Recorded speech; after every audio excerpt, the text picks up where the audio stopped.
Situation in central Baghdad right now, central Iraq and Baghdad. We just reports coming over the AP right now of yet another suicide bombing. 17 dead. 17 dead. It appears to a lot of observers, and I don't expect you to make any comment along these lines, but a lot of people saying this Iraqi government not much better than the last Iraqi government. How do we up the ante in helping the Kurds? What are we doing to help the Kurds help themselves and help us in the process? Okay, there's a lot in there, so let me just kind of break it down. There is a lot in there. One of these days, I'm going to learn how to ask a simple question. How are you doing today, Admiral? You good? You bad? How you feeling good? How's your backstroke? Let's start with the Kurds. What are we doing to help the Kurds? Well, as you may have noticed last night, we did an airdrop of some supplies to the Kurdish forces that are inside Kobani and trying to defend that city against ISIL.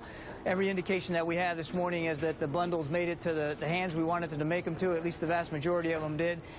So we're trying to shore up their ability to continue to defend that town.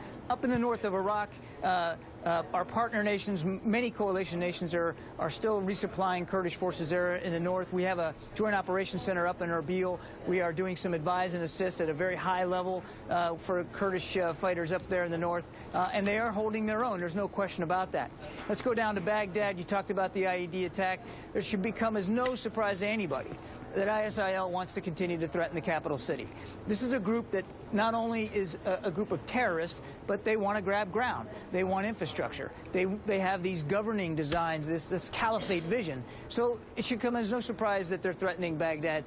That said, we do not assess that Baghdad is under imminent threat right now. There's no masses of formations of ISIL fighters around the capital, and the Iraqi security forces are doing a good job stiffening their defenses around the city. Good to hear Rear Admiral John Kirby. Last week, a lot of people were talking about possibly western Baghdad being at risk.